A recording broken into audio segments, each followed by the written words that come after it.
Everyone, welcome back to my new blog. आप सब कैसे? आई होप आप सब अच्छे होंगे। बहुत दिनों बाद मैं आज फिर से आप सबके बीच आ गई हूँ एक नया ब्लॉग लेके, क्योंकि इतने दिन से मैं थी हॉस्पिटल से मैं आप लोगों को एक भी अपडेट नहीं दे पाई हूँ।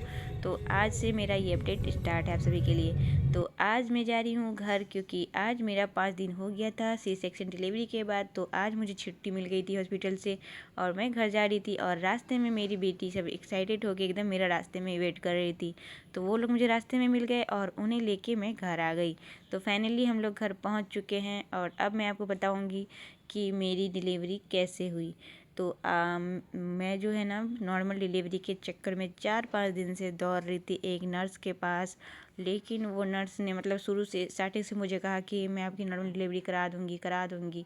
और जब मुझे पेन आया तो मैं उसके पास गई तो उन्होंने फिर भी कहा कि मैं आपकी नॉर्मल डिलीवरी ही कराऊंगी। और मैं उसके भरोसे पे रह गई। लेकिन लास्ट मोमेंट पे उन्होंने भी मुझे मना कर दिया डिलीवरी कराने के लिए, क्योंकि मेरा जो है ना पानी जो है बच्चे के आसपास जो पानी होता है वो बहुत ही ज़्यादा कम हो गया था। तो इसलिए उन्होंने मुझे नॉर्मल डिलीवरी के लिए मना कर दिया। तो उसके बाद नॉर्मल डिलीवरी मना करने के बाद मुझे तो बहुत ही ज़्यादा उस नर्स पे गुस्सा आया, इतना ज़्यादा गुस्सा आया, लग रहा था कि मैं उसका मुंह नोच के खा जाऊँ। लेकिन क्या कर सकते हैं, उस हालत में मुझे सभी काम कर रहे थे, क्योंकि अगर बीपी हाई हो जाता तो सीजरियन डिलीवरी में मुझे प्रॉब्लम आता।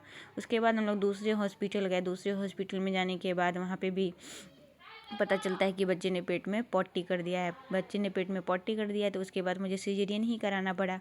फिर सिजेरियन डिलीवरी हुई, जिससे कि मेरी बच्ची भी अच्छी है और मैं भी अच्छी हूँ। और यहाँ पे देखिए मेरी बेटी ने पूरी तैयारी करके रखी थी। और यहाँ फर्स्ट टाइम मेरी छोटी सी की डिवाई आज नहा रही है। और मैंने नहा धवा के रेडी सेडी नहीं, मैं नहा धवा के एक साइड में खड़ी थी, धूप सेक रही थी, क्योंकि आज बहुत दिनों बाद मैं धूप सेक रही हूँ। पूरे 5 दिन बाद। ऐसे भी बोलते हैं कि जो न्यू बॉर्न बेबी होता है उसको धूप सिखाना अच्छा होता है। तो मैं अपनी बेटी को भी धूप सिखा रही थी। उसके बाद हमारे यहाँ जो छठी का नियम होता है कि मतलब जो हॉस्पिटल से आने के बाद जो नियम होता है वही मेरी मम्मी कर रही थी मेरे लिए। यहाँ पे मुझे बाल में तेल लगाया गया, क्योंकि आज मेरे बाल भी धुले थे। उसके बाद यहाँ पे मुझे और मेरी बेटी के नज़र उतरेंगे, न्यूछा जाएगा, जिसको न्यूचना हम लोग कहते हैं। और यहाँ तेल सिंदूर भी हमारे में लगता है, तो वही मेरी मम्मी मुझे तेल और सिंदूर लगा रही थी। क्योंकि इतने दिन से मैं तो हॉस्पिटल में एकदम बोर सी हो गई थी। मेरा तो मन कर रहा था कब मैं हॉस्पिटल से भाग के घर चली जाऊँ। और इसलिए मैं नॉर्मल डिलीवरी के चक्कर में थी कि मैं सी सेक्शन में नहीं जाना चाहती थी। मुझे सी सेक्शन डिलीवरी नहीं पसंद। लेकिन क्या कर सकते हैं, कि कहते हैं ना जो किस्मत में होता है उसको कोई नहीं बदल सकता है।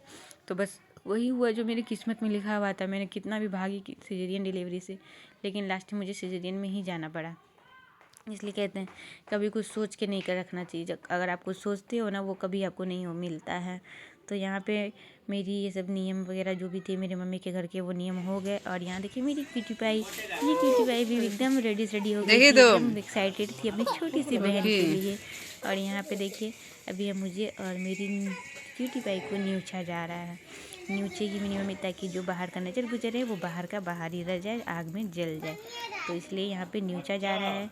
तो न्यूचने के बाद अभी मैं चली अंदर, क्योंकि मेरी बेटी ने बहुत ही ज़्यादा तैयारी करके रखा है। तो चलिए देखते हैं क्या क्या तैयारी की है और कैसे वो मेरा एंट्री करवाने वाली है। तो आप सब अगर मेरी वीडियो में नए हैं तो प्लीज़ आप सब मेरे चैनल को सब्सक्राइब कर लीजिएगा। बेटी कहाँ और भाग आपको इस गई? तरह के व्लॉग देखना पसंद है तो मेरी वीडियो को लाइक ज़रूर कर दीजिए।